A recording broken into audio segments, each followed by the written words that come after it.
Perhaps many of you are only familiar with Manila when asked about the Philippines. But my city, which is called Davao, is found in the southern part of the Philippines and known to be the political and economic hub of the island of Mindanao. Home to around 1.6 million people, representing a multicultural landscape of Christians, Muslims, and at least 11 ethno-linguistic tribes in an area spanning around 950 square miles. Davao, according to our former President of the Philippines, Gloria Macapagal-Arroyo, had always been a trailblazer when it comes to landmark legislations, especially those that promote the rights of women, children, the LGBT, the people living with HIV, and many others. As early as 1994, the city of Davao had its Children's Welfare Code. In 1995, the first ever Women's Development Code, the first ever in the country articulating the spirit of the Convention on the Elimination of All Forms of Discrimination Against Women, including a whole chapter only talking about reproductive health, and that is back in 1995. In 2001, we had our HIV and AIDS prevention ordinance in the city. In 2010, the Women's Healthcare Clinic and Reproductive Health Ordinance.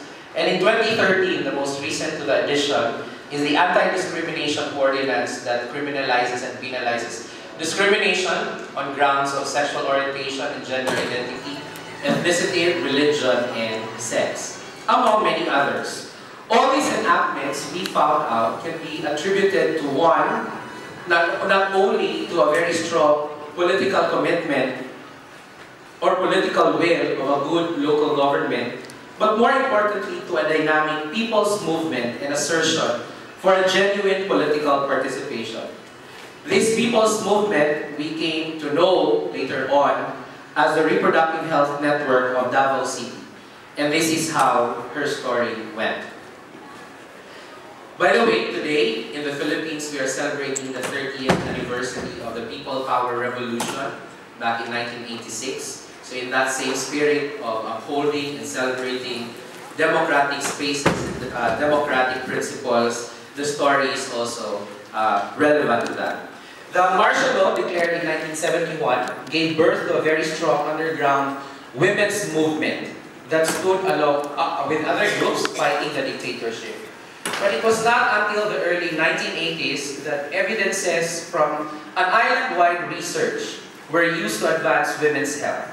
Through this research, projects were conceived to organize women in the communities in search of their own liberation from ill health, from violence, from other forms of discrimination. A new breed of women leaders in the city were born and had a chance to enhance their leadership potentials through many leadership development training, participatory researches, and advocacy campaigns. This leadership development evolved alongside the platforms produced from the CEDAW in 1979, the ICPD in 1994, the Beijing Platform for Action in 1995, and even the MDGs and SDGs now. I think the first APCRH in Manila back in 2001 was pivotal in the RH movement for Davao City. I was telling my co-panelists earlier that in 2001 APCRH, I was one of the youth delegates. And I'm insisting that up until today, I'm still youth. In that conference, fresh from attending the conference at that time, the Davao RH leaders realized that advancing the sexual, reproductive health and rights agenda cannot be a solitary struggle of the women's movement. That a multi-sectoral collective needs to be established.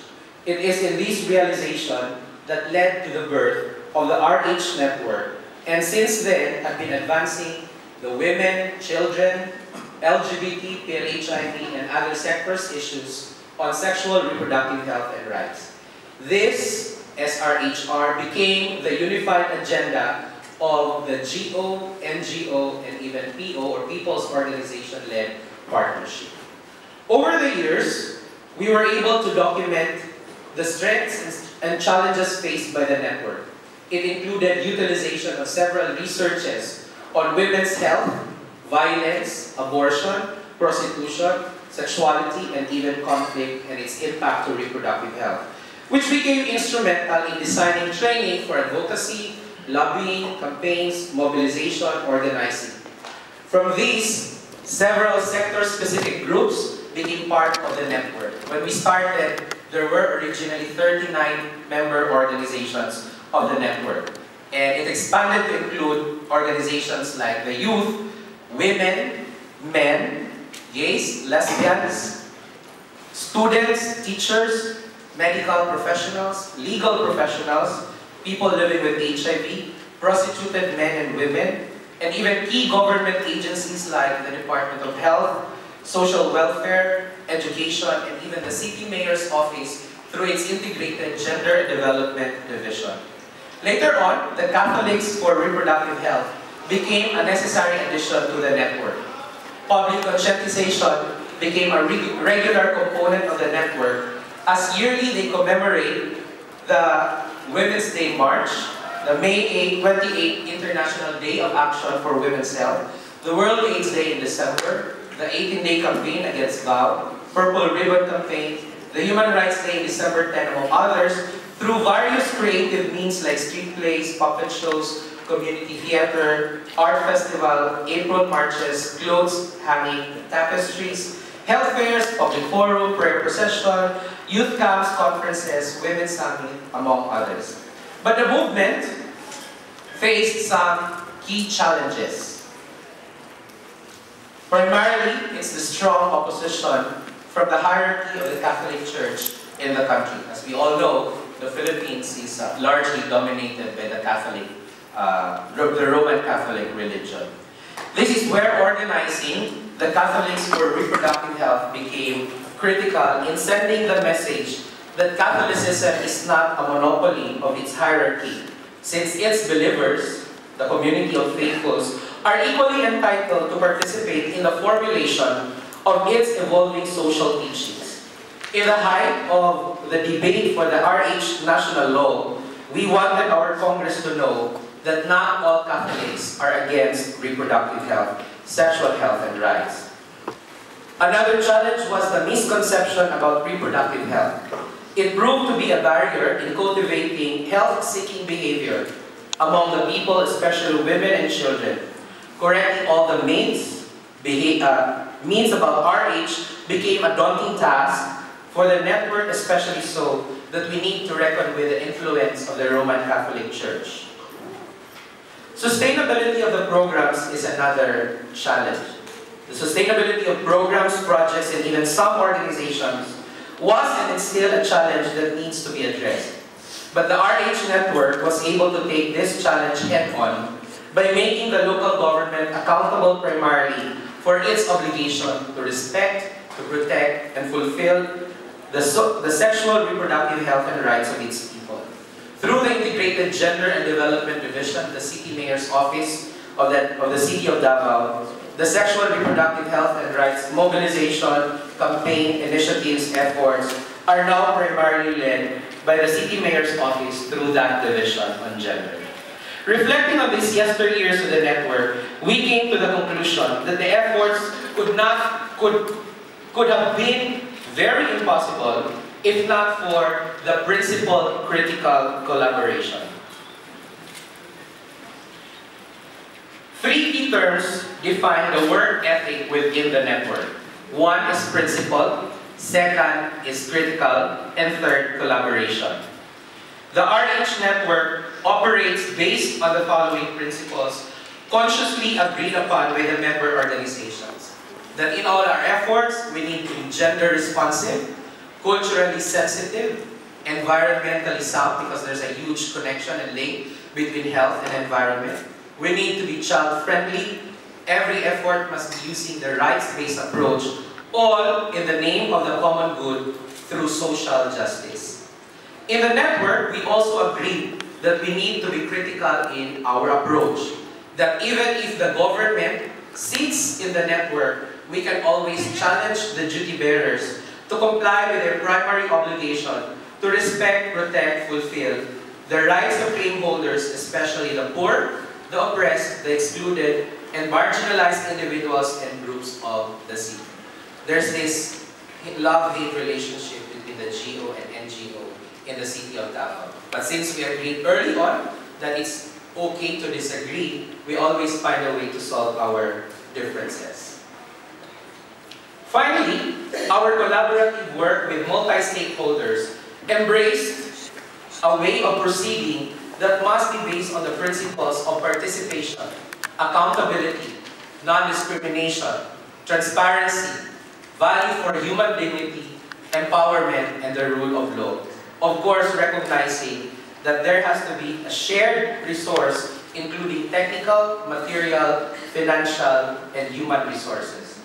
The RH network is a platform where there is check and balance between the government and the non-government and the people's organization. With all these that I'm saying, I have a more visual representation, and I'd like to share a 3-minute video expressing some of the things that I'd like to share.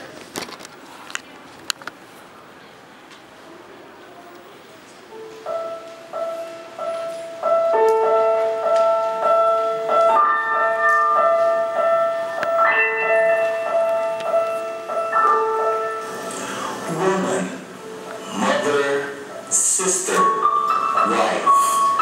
These are some of the terms we call them, for these are the words associated with finesse and care.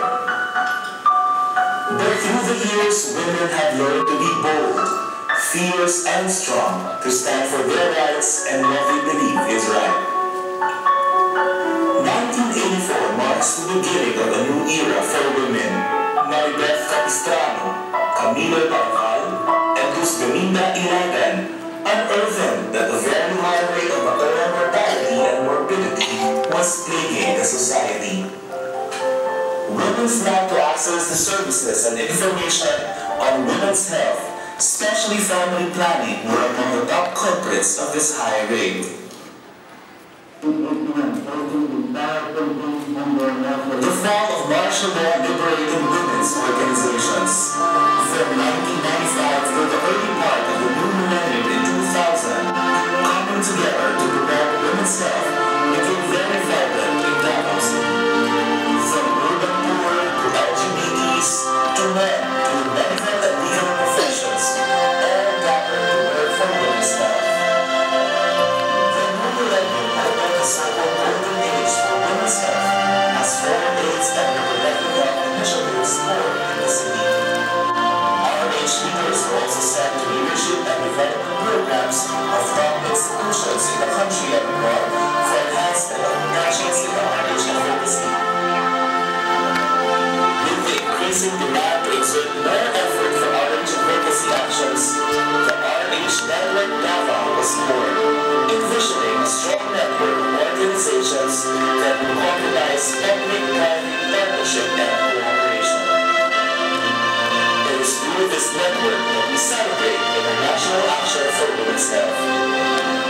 With a working philosophy of principled critical collaboration, the multi-sectoral partnership for reproductive health in the city has never been more meaningful and effective, and even kept the movement afloat despite the many adversities. Children's Welfare Code of Davao, Women's Development Code, and Women's Healthcare Clinic Ordinance are among the landmark legislations that seek to address the concerns of women's health in the city. Thanks to the network and the help of our women legislators, the many success of the RH movement in Davao do not give the leaders enough reasons to rely on the laurels of the past. The pains and struggles in fighting for reproductive health give them a deeper motivation to work even harder in promoting health for all. The journey definitely has not ended here.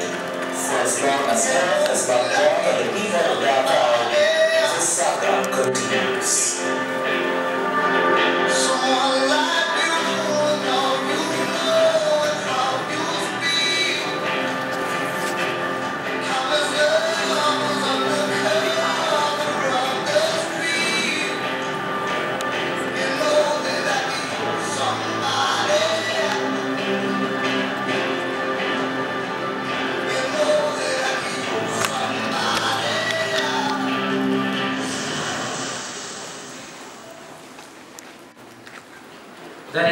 only the history of Davao City's RH movement, that is also her story and that is our story.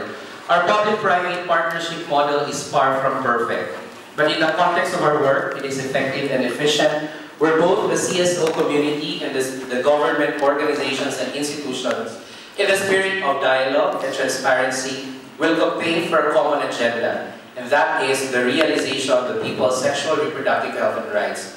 Our RH network continues to weave its narratives. Our stories continue to shape the landscape of our future. Our hope springs eternal. The saga continues for Davao City. Thank you very much. Thank you very much, Nyong, for a very excellent presentation. Since the theme of the session, or this session, is on private-public partnership, we're going to move on to another paper, and the discussions, Q&A section will be after the 3 papers. So, without spending much time, can I invite Dr. Raj from India to present his paper on building national resilience for effective sexual reproductive health services for the crisis-affected population through initial small response. Case study. Namaste, I'm Vikalaba. My presentation is basically highlights the resilience building of the national NGO on providing SRH services in crisis situation. And where can you find the best example than the host organization, MMCW. Let me start with briefing about my SPRINT project, which is a free acronym which stands for Sexual and Reproductive Health Services in Crisis and Post-Crisis Situation, funded by DFAT, Government of Australia, and implemented by IPBF. We work in 3 regions, basically Africa, South Asia, and Asia Pacific region. And the program aims to provide timely access to life-saving SRH services to the crisis population through the, as outlined in the MISP, which is a minimum service, initial service package for reproductive health in crisis situation. The 5 components under the MISP are improved coordination, prevent and manage the consequences of sexual violence, reduce STI, including HIV transmission, prevent excess maternal and newborn morbidity and mortality, and plan for comprehensive services.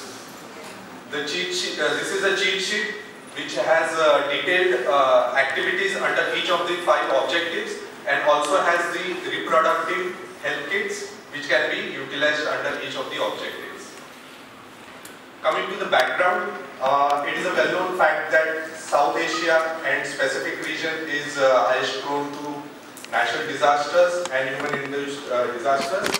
The various countries face seasonal and anticipated disasters across the country, which are earthquake, tsunami, floods, drought, wildfires. The region is also densely populated and culturally diverse, valuing their traditions and beliefs. These are the pictures from Nepal earthquake and the recent Poku response in Philippines. Numerous humanitarian actors are present for capacity building, which includes training, simulation, and humanitarian assistance.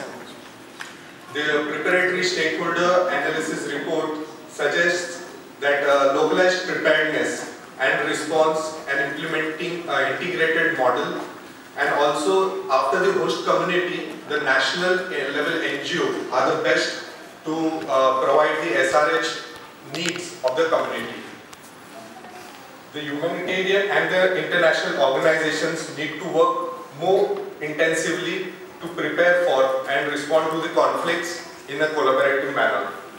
It requires nation and host community to have the capacity to better anticipate conflicts, deploy effective mitigations, and develop integrated plans to preventing recurrence. The Sendai framework for disaster risk Reduction 2015-30 also recognizes that the state is primarily responsible for reducing the disaster risk along with the other stakeholders and investing in the disaster risk resilience, reduction for resilience. The most frequently applied social accountability intervention type is focused on community monitoring of health facilities, which has greater potential for increasing the family planning and SRH services, quality as well as access. So addressing the exposure and vulnerability to hazards and increasing the resilience will reduce the disaster losses and future displacement of the population. Coming to the program interventions, the Sprint initiative supported Myanmar Maternal Child Welfare Association for a short project on implementing MISP for provision of SRH services in the conflict-affected Mitkiana and Wiang Mau Township in Kachin in 2014. This involved this was implemented through the Kachin Maternal and Child Welfare Association Supervisory Committee at Mitkiana and Township Maternal and Child Welfare Association in Mitkiana and Wiang Mau in Kachin State under the overall supervision and guidance of MMCWA based in Napitok. This involved the MISP assessment, procurement of RH kits from UNFPA Copenhagen. Dignity kits were locally purchased, the communities, and we hired community skilled staff for service provision. It initiated in early 2015 with the MISP trainings.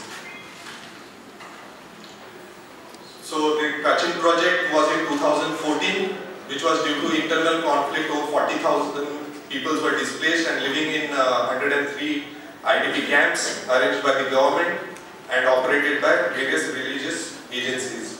While the Kale response was in 2015, which was due to heavy rains and also cyclone Komi aggravated the disaster, affecting 70,000 population in Kale township. The methodology was a joint monitoring and evaluation review of both the projects, and the review included focus group discussions, documenting performance indicators based on the project proposal, semi-structured interviews with the project staff and stakeholders. The Kachin response was assessed with the subsequent response of the MMCWA in Kale floods in August 2015 from various aspects of the emergency response. Now these are the basic findings. The initiation of the first response took almost 3 to 4 months. This was basically due to delay in the receipt of UNFPA RH kits, fund management and capacity building on MISP. The subsequent response was overwhelming and they responded within 1 week. This was mainly due to the MMCWA developing good rapport and coordination with the local authorities, national and international NGOs working on SRH as well as humanitarian settings. The collaborative efforts were made for comprehensive and integrated approach for service delivery and avoid duplications. So you can see the programmatic achievement, which was like we targeted 3,500 and they reached to 9,300 in Kachin conflict, and in Kale response they were targeted 7,000 and we reached to 9,900. The financial expenditure was 88% against the Kale response 87%. The opportunity was also taken by the Sprint to build the capacity of MMCWA in quality service provision, counseling, branding, data management.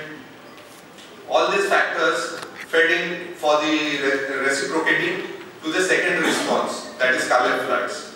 And hence, before the award of the next emergency response by Sprint to MMCWA, based on the government's recommendation, MMCWA already initiated and deployed some funds and skilled manpowers with essential commodities at the affected sites. You can see the Kachin response, wherein the programmatic implementation and RH kits were equally distributed 47%, whereas in Kale response, the programmatic implementation budget was 36% and RH kit, which is the main commodities which were given to the beneficiaries, increased to 56%.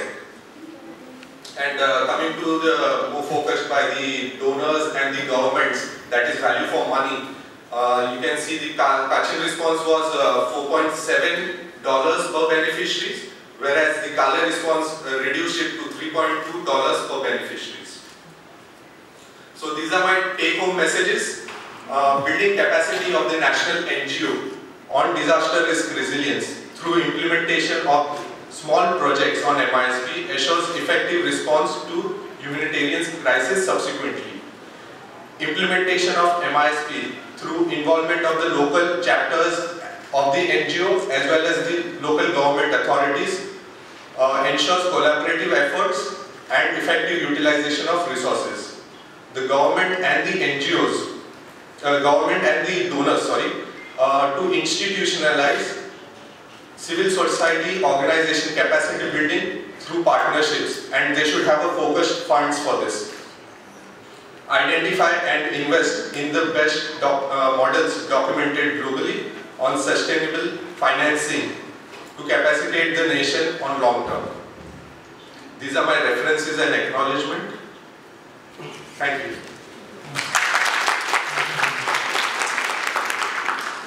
Thank you very much, Raj, for highlighting the student initiative. So may I invite the next speaker, Vicente Juliano from Philippines, to present his paper on engaging the private sector in family planning assets, the Philippines experience.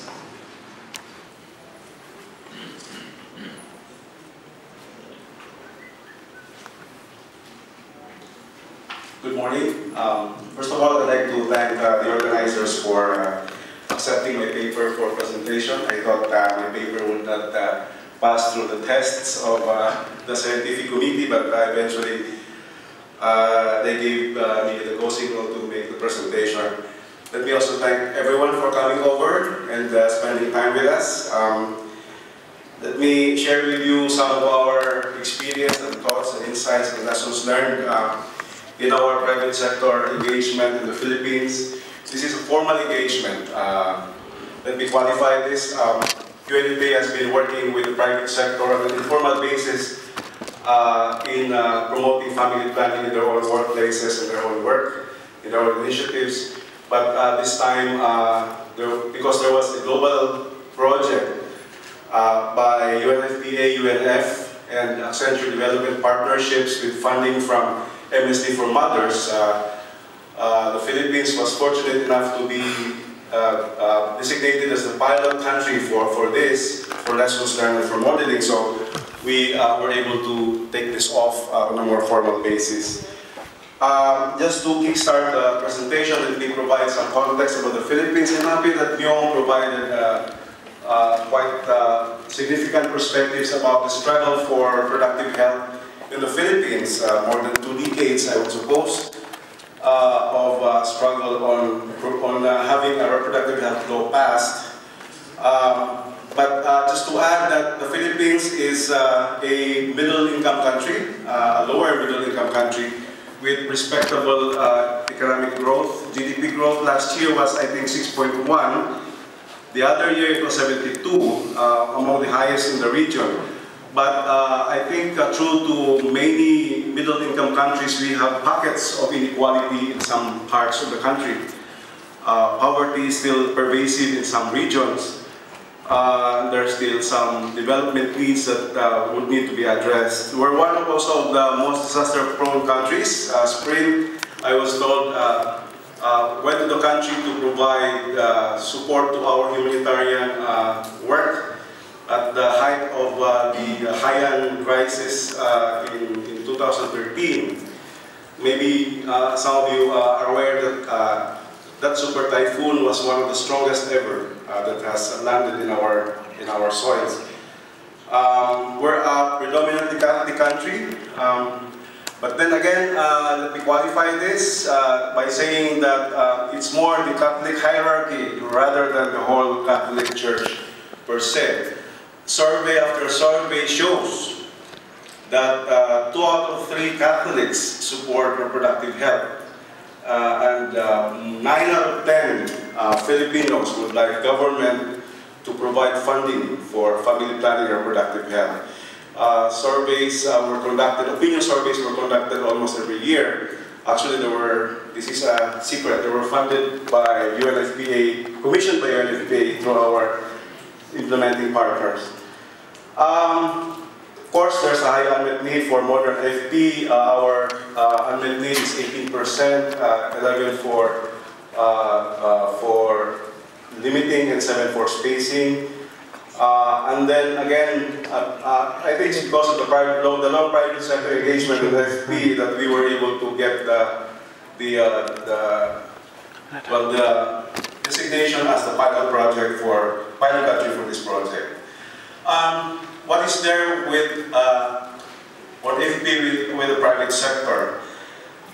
From years of experience working with the private sector, we thought that it's the bottom line. We thought that, it's really the numbers.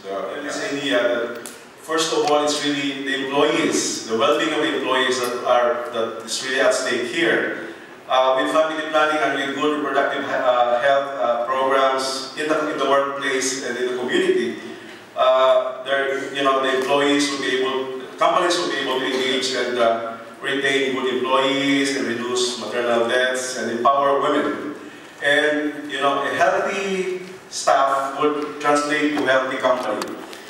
So because of this, there's economic value in this.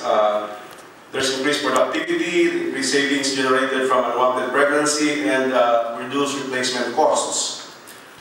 Especially in the workplace where work is in a production line. If a woman is pregnant and gets into a maternity leave, the company has to replace her so as not to break the production line.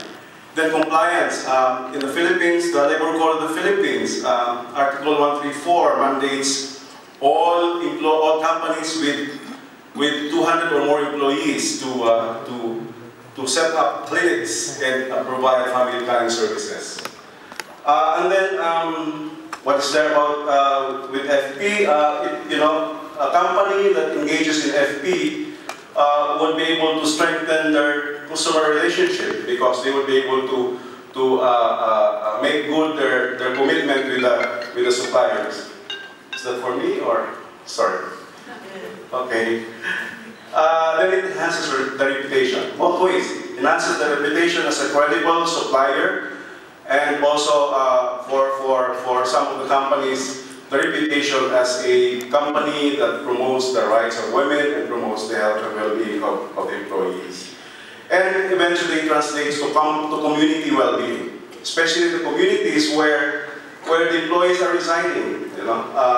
If there is a good FP program and RH program in the community where the employees are residing, the companies would be assured of a good stock pool of present and future employees with increased educational attainment with better quality health.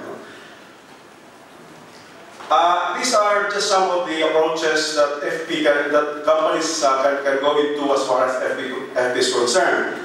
For most of these cases, it's really the workplace programs. It's really providing FP information and services to staff and employees in the company. But there are also programs like community-based in the spirit of the corporate social responsibility of the company. They provide FP information and services and commodities to communities at large, and especially communities where the employees are residing. Other approaches will include capacity building programs, like those that are engaged in logistics management, or future talent, those that are engaged in young training of people, young people for potential employment. We will talk some more about this because we have a company that engages in this in the program. Programs for supply chain procurement. We have like pharmacies, clinics that provide commodities to the community. And quite a number of civil society organizations engaged in demand generation. So these are some of the approaches that companies and the private sector can engage as far as FP is concerned. In 2014, at the global level, there was a discussion between UNFPA, UNF, and Accenture Development Partnerships for a global project that will bring in private sector, specifically focusing on the for-profit entities to engage in family planning. And then the Philippines, I think there were some 3 or 4 countries that were shortlisted for the pilot project, and the Philippines was chosen as the pilot country, where we get lessons learned and we get models, and we can, use this as a springboard for replication, not only in the country but even in other countries. So as far as the project objective is concerned, we are doing this actually really just to promote and support private sector companies implementing FP to improve access to information services and commodities for employees and for the community at large. This is our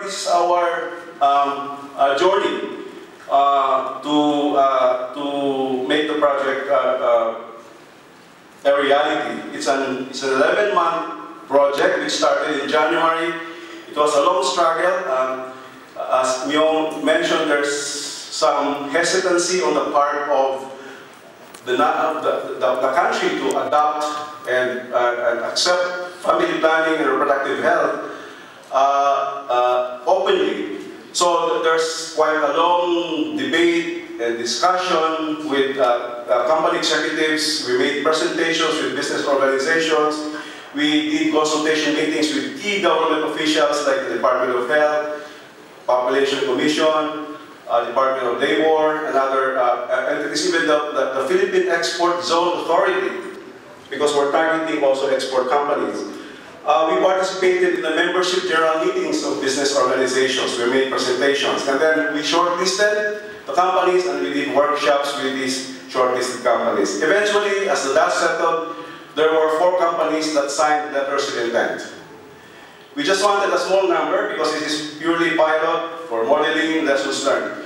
We could have, generated more, but the global project said just stop with 3 to 5 companies. But we're very happy because it was really a very focused intervention with close mentoring and close supervision and technical support. So after the signing of the letters of intent, we brought together company management and HR service providers within the company to express to them, to share to them what the benefits of family planning are, and for ownership purposes, for them to start developing a policy, a company policy. This is very important for sustainability purposes, because it is one step towards ownership of the project. And then after that, we helped them conduct a baseline survey, we helped them prepare the implementation roadmaps, and then we did training of trainers, provided them support in preparation of company-specific IEC materials, and then piloting and rollout of FP training. And then we also link them up with service providers, especially for those companies that do not have their own in-house service provision. This is the timeline. This might be a bit difficult to read, but just to say that overall there were 34 trainees that were trained, who in turn trained 6,000 individuals over a 5-month period. Alright, let me introduce to you the 4 companies that have signed letters of intent with us. First is Avon. Of course, many of you know Avon. Who does not know Avon? Avon in the Philippines is a large company. It's the largest direct selling company in the Philippines. But not just in the Philippines. We were told that Avon Philippines is the 5th largest market of Avon in the world. And in every nook of the country, in every community of the country, there's Avon. So a lot of women really know about Avon. There are about 600 employees and about 800,000 community salespersons. all women, or majority women, of reproductive age. So that's a very big potential for reach. A1 is implementing, this is one good thing for us, their global women's strategy. This is a global thing, and the Philippines is globalizing their GWS. And so we managed to introduce family planning information, eventually services, as part of their global women's strategy. Biosphere, this is one new company, rather new in the business of private sector work, especially in FP, because this is a company that provides life skills training to young people from the poorest sector to prepare them for the call center and the BPO industry. Biosphere entered into agreements with private sector, with BPOs like Accenture, and I'm not promoting any company, but they are entering into partnerships with them for Biosphere to train young people. It's a 2-month curriculum, and then after 2 months, the companies will test them, and those that have passed the test will be employed as employees of the BPO company. We've managed to introduce in their 2-month curriculum family planning. This is very tricky because we're talking of young people, and in the Philippines, if you talk about FP, SRH, especially FP, among young people is a taboo. I mean, talking about this is really not a very open thing among young people. But, you know, I attended 2 learning sessions, and I was so amazed at how young people, the students, openly talked about family planning, about reproductive health. We also provided some support in linking them up with the health service providers because they do not have in-house service providers. CARD MRI is a microfinance institution. Again, big reach. Talk about 2.7 million members, micro-entrepreneurs. More than just that, they're the convener of 11 or 10 other MFIs in the consortium, and overall the reach is about 8 million women all over the country, most of them from the poorest quintiles, from as far north as, you know, well, to as far down south of the Philippines. Even in the humanitarian prone areas, in the conflict areas, CARD MRI is there. We've also supported them we've helped them come up with a curriculum on FP that's included already in their weekly learning sessions. You know, in every community, they do weekly, well, it's really a weekly session to collect payments. But part of that is really learning sessions, and family planning is one of them. They have their own clinics in most of the municipalities and provinces. They also have their own pharmacies. But then again, we also provide them support in linking them up with private health service providers. Hamlin is a workplace, strictly a workplace company. This is good example of a workplace company, what I mentioned about the production line work, where the employees are mostly women, and about 75% of them are of reproductive age, and these are very critical. This is a very critical company for the project because a lot of countries, I think, are engaging private sector in the workplace. So we're getting some good lessons learned for this that other countries can probably be can benefit. So we've been able to implement family planning program that includes awareness raising, commodities, and service provision in the company. All right, let me share to you some results of the baseline survey. Just 3 important points: knowledge about FP, use about FP, and wanting to know more about FP. As far as knowledge about FP is concerned, there's a high level of knowledge among companies. 97% for CARD, and so on and so forth. For Biosphere, talk about young people, it's only about half of those that are that have responded claim that they know about family planning. Use of FP methods, although knowledge is high, but I think it's not been translated so much into practice. As you can see, from 97, card MRI has only 44% use. A1 has only 47%. Look at Bagosphere. Use of family planning is 28%. From 48%, it went down to 28%. And then, no answer at more than 50%. You can see that young people really do not want to talk about family planning openly. Third, information is about wanting to learn more about FP. This is important so that we will be able to strategically position ourselves in our programs. No? There's a lot of desire to know more about family planning, except for Hamlin. Look at card MRI, it's 77%, A1 is 55%, Bagosphere from 28%. Use, they want to know more about it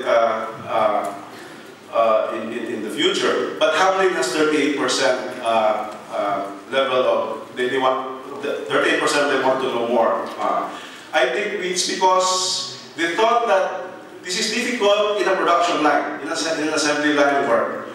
They realized that they do not have time to learn, to know more about it. So we did, in our discussions with the company, we had to strategically align our FP curriculum and our program and our intervention to fit with what is currently being done at the company level. So this is very critical. All right, the project ended in November of last year. So in December and January of this year, we did a bit of assessment and stock taking. We did a series of sharing and learning workshops with service providers and the trainers, some FGDs and KIIs with company executives and with beneficiaries, and we engaged an independent consultant to do process documentation. Here are some of our key findings. I'm just trying to pick out two of the key findings. One, we saw that the project has successfully introduced RAs and FP as part of their existing programs. Let me emphasize this, part of their existing programs. We are not out there to reinvent the wheel, to introduce FP as a new intervention, but as part of the current work that they're doing. Global Women's Strategy for ABLE, for example, the weekly learning sessions for card MRI. And then partner companies displayed a positive engagement and commitment to implement FP. This include buy-in, awareness raising, and so on and so forth. I only have 2 minutes. Lessons learned. The interest in FP came after they were approached in a way that resonated with their local context. We first talked to them about what the situation is, where they are as far as women, the employees are concerned, the families are concerned, and then we introduced to them a better scenario of the employee situation. Then when they realized that this is good for them, they do not know how to do it. So we came in and provided the technical expertise. 2 of our 4 partners went to Bali last month actually. And they emphasized the second point, that they were very happy that the project came in because they did not know how to do it. And so, because of the project, they were able to go through the whole process and eventually did the project in the companies. Investment, the true test of a private sector FP work is really getting investment from the companies themselves. I do not think that we have gotten there. We have gotten that point already. It's going to be a slow process, but there are signs that the company is now investing. The company is actually procuring commodities for their clinics, for their pharmacies, and we've even helped them source out cheaper suppliers of commodities. Then they prefer to be apolitical. In the Philippines, as Myung mentioned, RH and FP has become a very political issue. And they do not want a lot of the companies do not want to be associated with government's reproductive health policy. So they want just to do it on their own. They're concerned about risking their image as a commercial entity. You know, they might lose their customers. So we have to be very careful about that. There are companies that have expressed this, and so we try to temper their public image as a commercial entity. And then, again, this is very important. The entry point for FP programs is what they're doing already. No? Staff wellness, the family well-being, and so this has become acceptable to them because they're already doing it anyways. They're just adding a few dimensions to their current work. Conclusion: there was good response from the companies, and this is because we have presented to them good practices. We've brokered discussions of the company executives with other companies in the country and even in other countries for them to learn about what they're doing and the benefits that FP provided these companies. At one point we had a discussion by Skype with Bangladesh Garment Manufacturers Association. I'd like to give them credit for that, for helping us in this work. Then we also engage the National Business Organization. For ownership and for inclusivity of the project, the National Business Organization is right there mentoring with us, working with our companies. And then networks of key business leaders. Very important because, you know, companies look up to influential individuals and entities within the business community, who many of them are fortunately very supportive of family planning. And then finally, we developed a return on investment toolkit which provided very good indication of how much needs to be spent and what benefit this will bring to the company in terms of monetary returns. The ROI toolkit is now launched at the global level, and it's now being distributed and fanned down through the regional offices of UNFPA via the resource mobilization advisors of the regions. The ways forward. We're now in discussions with the other part, with UNF and ADP and even with Merck for a new phase which will involve new partners, training of the first wave of companies to become trainers of the new companies, and then designing of sustainability models, including monitoring evaluation, and the rolling out of the toolkit in other countries. So these are the things that I can share to you. Thank you very much for your attention and good morning. Thank you very much. Now I'm taking lead for the discussion. We have about 25 minutes for the discussion, and I think I welcome the first batch of the questions. Maybe 4 questions for this batch, and you have to introduce yourself and your institution before you raise your question and to whom the question will be designated. So I think 2 from here, you lady, and then 1 at the back. Yes, you lady, and from here, your sir, and 1 lady. Maybe you start here at the middle.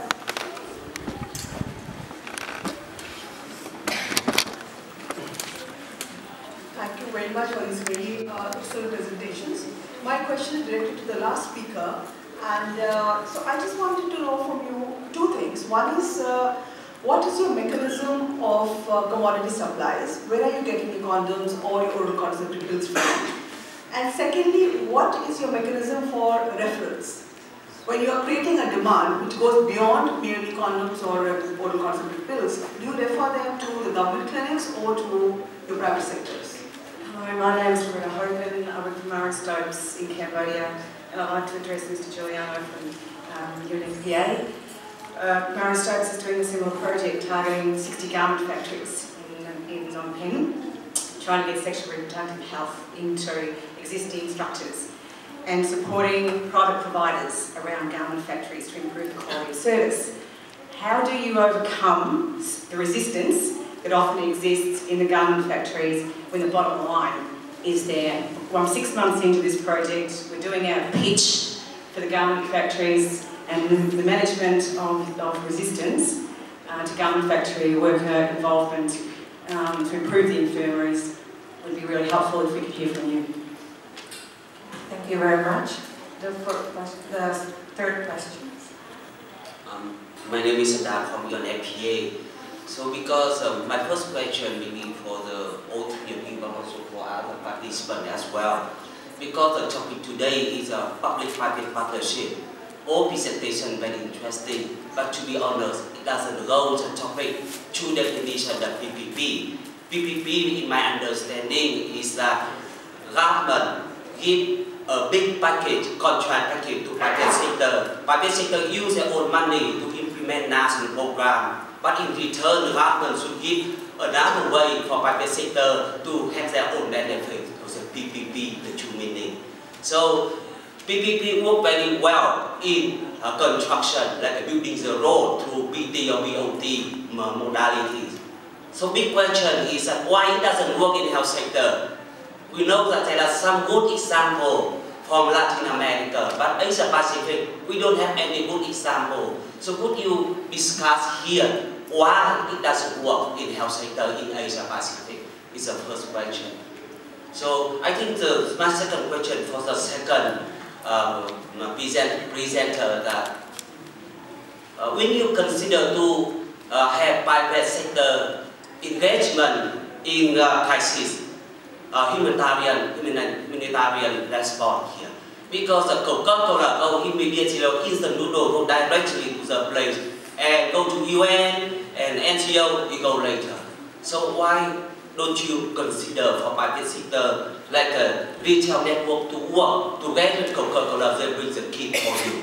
See, because some example in Latin America it works rather well. I think my last one question also for the third presenter that could you share with me that in your initiative the company also contribute some budget for that?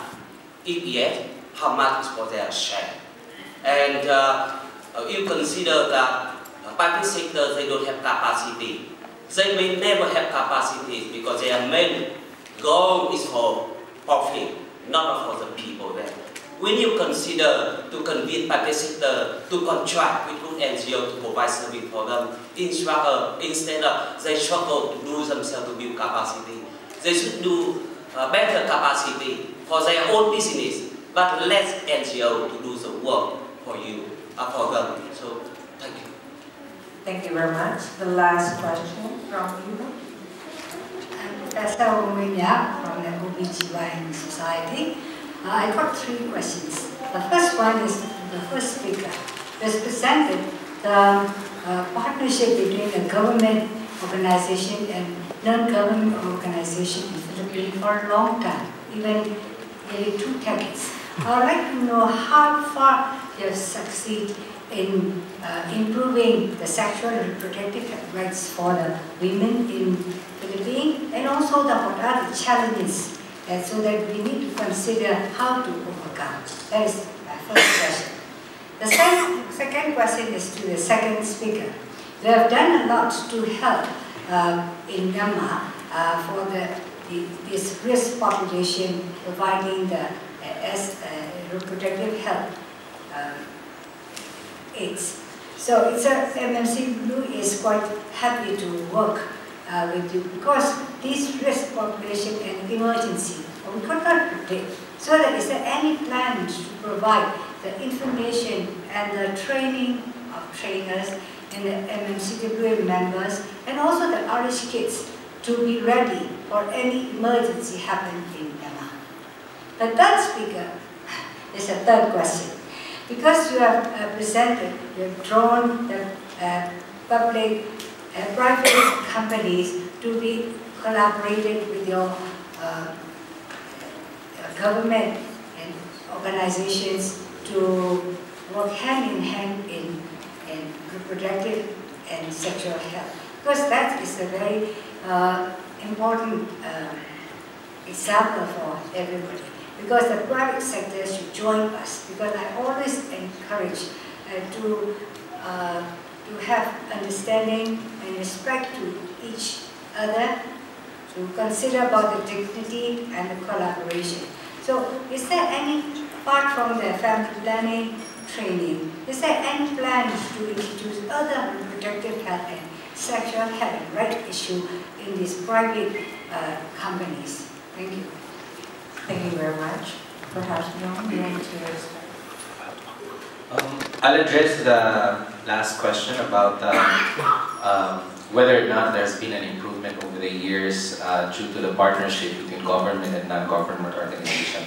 I can only speak for my city, which I presented earlier, which is Davao City, down south of the Philippines. I could say that the success indicator we could have is found through the legislative enactments of our city council in Davao. As I mentioned earlier, there were policy measures that hope to improve the state of women and children in our city. You have the Women's Development Code as early as 1994, which already provided provisions for the promotion of sexual reproductive health and rights of women. And that's the reason, because of this ordinance, why women in our city has access to free reproductive health services, including ligation. It's provided for free by the city government of Davao City. It's also because of this legislation where the city provides free legal services to abused women and children. That's why many people would wonder, our city, our region, has the highest number of violence against women cases.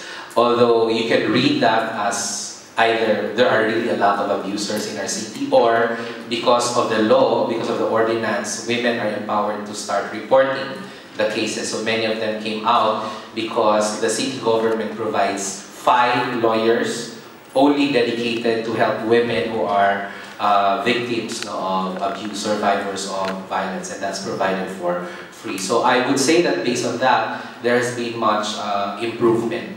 We also have a partnership with the Central 911, the emergency hotline of the city, that in case of reported abuses in the neighborhood, they can call 911 and they will respond to the situation to halt, to stop the abuse or the violence from happening. And this has improved many of the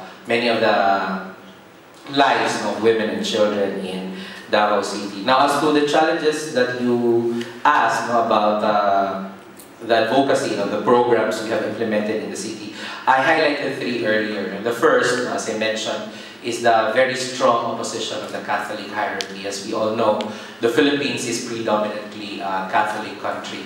Although, as mentioned by Vic earlier, that while the resistance is coming from the Catholic hierarchy and leadership, it's not actually coming from the entire community of believers in Catholicism. As I said earlier, Catholicism is not a monopoly of the hierarchy. As believers of this religion, we too are entitled to provide our opinions as part of the formulation of the evolving social teaching of the Catholic Church. So how did we resolve or address the challenge, especially the opposition of the Catholic hierarchy?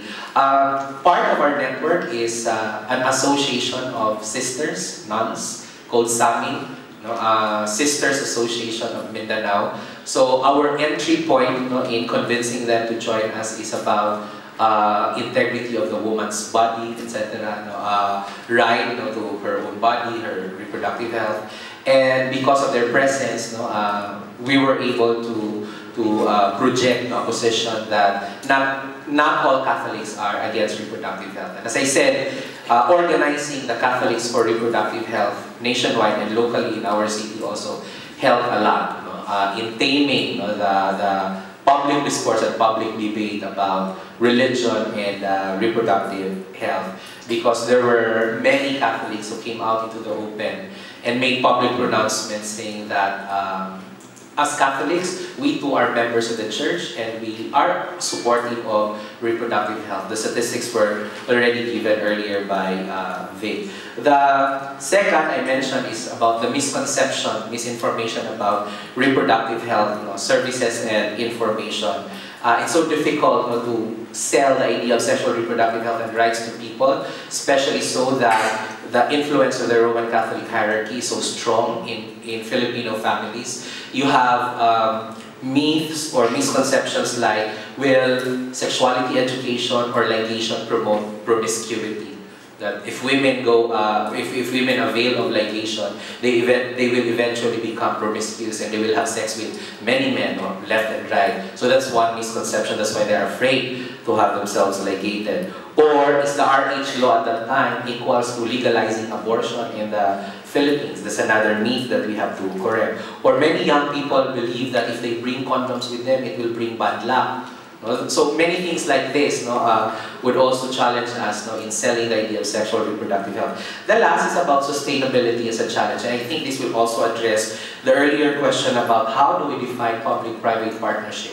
In our context, it's not always about the government providing private institutions money so that we can call it a public-private partnership. From our context, the way we understand it, ultimately the government, the state actor, is the duty bearer.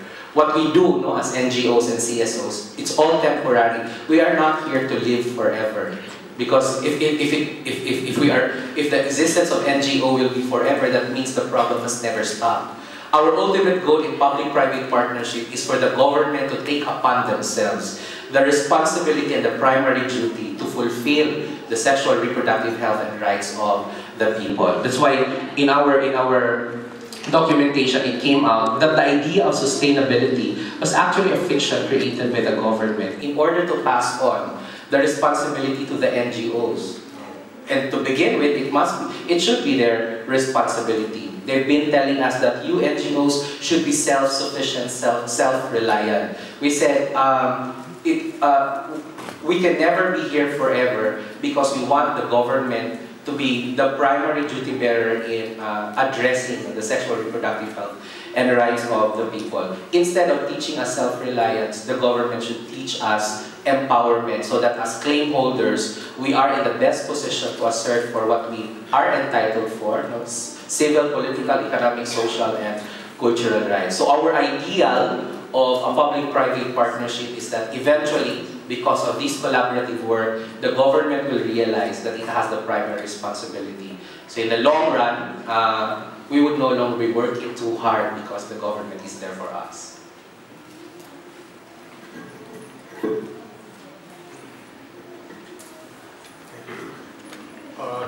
To answer your question, how we justify the presentation under the public-private partnership, because the emergency response both were in a collaborative manner, wherein the government were providing the medical staff like doctors and midwives, whereas the UNICEF was taking care of the children component, and MSF and as well as government was taking care of ARV drugs for HIV component, and MMCWA was taking care of the outreach services and general SRH service provisions.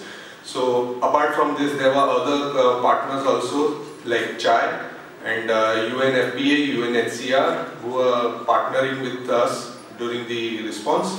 Coming to the private sector engagement specific examples, not here, but at least we have example in Nepal earthquake, wherein the Tata, which is a multinational company, they provided medical team and we provided all the logistical support and groundwork for them to provide these SRH services.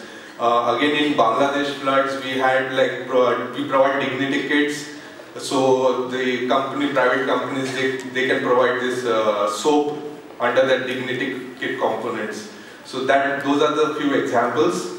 And ma'am, regarding your MMCA capacity building, trainings, we already did 5 trainings since last 1 year. And we have developed some master trainers. Dr. Kane is one of them, and a few from headquarters of MMCA. She is based in MMCA, so they are the master trainers. And regarding building resilience further, we are planning for pre-positioning of RH kits in Shan state? Okay, thank you for the questions. There are 6 questions. I'm afraid I need an entirely new parallel session for this one to answer. But yeah, I have 10 minutes. Okay, let me just sum up the first 2 questions because these are related. Mechanisms for the commodities and the mechanism for service provision. Well, first we let them provide the services and the commodities in-house. That's our first step. I mean, as far as we can see, we need them to be self-sustaining, self-reliant, and so we build the capacity by strengthening their mechanism for in-house provision. And that's why for those that have clinics, for those that have pharmacies, we link them up with commodity providers.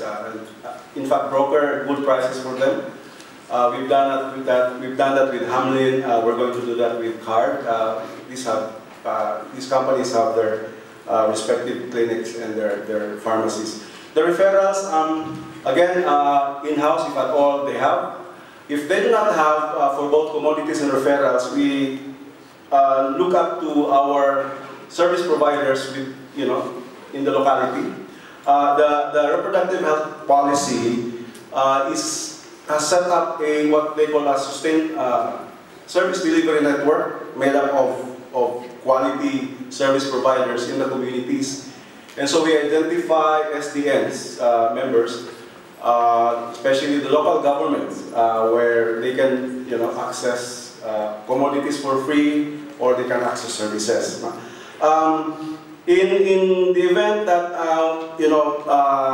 the public system cannot provide services, especially in the advent of the present temporary restraining order of the Supreme Court, which bans government distribution and use of implants right now. There's a Supreme Court decision. So the private sector comes in. We help companies, we broker the engagement with the private sector so that the private sector can provide the services. And with Hamlin, they've had 3 sessions already on implant administration with the private sector. And with Card, starting in April, there's going to be rolled out in the different provinces with private service providers, the same private service providers providing service to Hamlin, going all around also. So these are the answers to the first 2 questions. On the resistance in the workplace, honestly, I do not have the full answer to this one, but let me surmise that what we did was we do it case to case, first of all. First, we need to identify what the reasons are. And we thought that there are 2 key reasons why there's some resistance. One is workplace is really assembly line, production line. And it's very difficult to incorporate, integrate, or mainstream, much less provide additional time for family planning, information and services.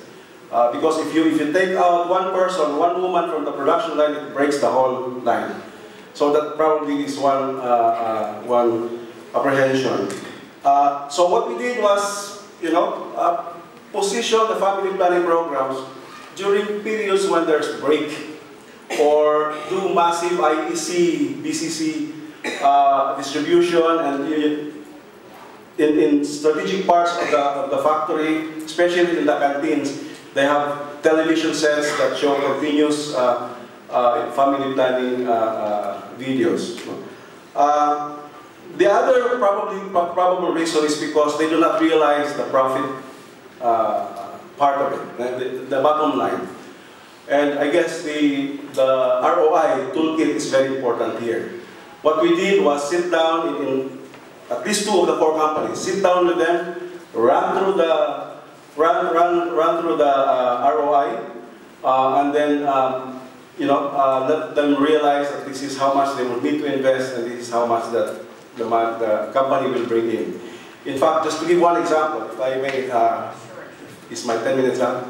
Just to give one example, in one company, 1 peso of investment in family planning will result in something like 240 pesos return on investment from savings in replacement costs, in maternity benefits, and so on and so forth. Paternity benefits, so forth. This might increase in the next few years, in the next few months, because there's now a policy that extends the maternity leave benefits to, I think, to 120 days from the 90 days. So the benefit, that the bottom line that the company will generate from implementing FP will be more enhanced. On the other question of how much investment has there been already? In my presentation, I said that this is a slow process. We have not gotten there. The implementation plan has provided, the high-level plan has provided a certain amount. Like in one company, they need something like 80 million pesos to be able to reach out to more, to those that would need to be reached out. But they do not want to commit on that. But what happens right now is they do it slowly. They procure commodities. They train new nurses. In fact, in one company, they hire a new OB/GYN doctor to help out in the provision of services. So these are investments on the part of the company. The capacity to do FP, we go back to the SDNs, the service delivery networks.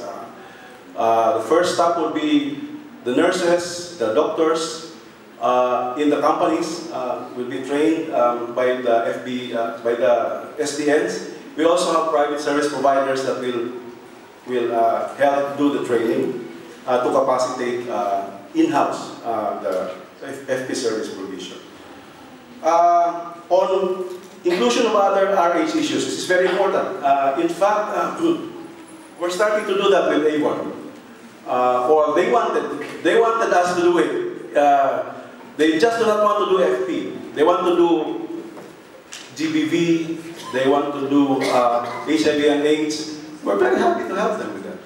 And we're using that as a model. We are now looking at implementing that same thing, introducing other RH issues in the other companies. So, thank you. Okay, thank you very much. I know the time is up. So I would like to congratulate all the speakers and also all the participation of all participants with questions.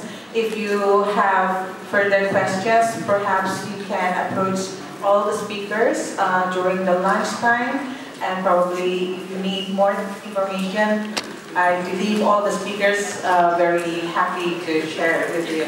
Thank you very much for attending this.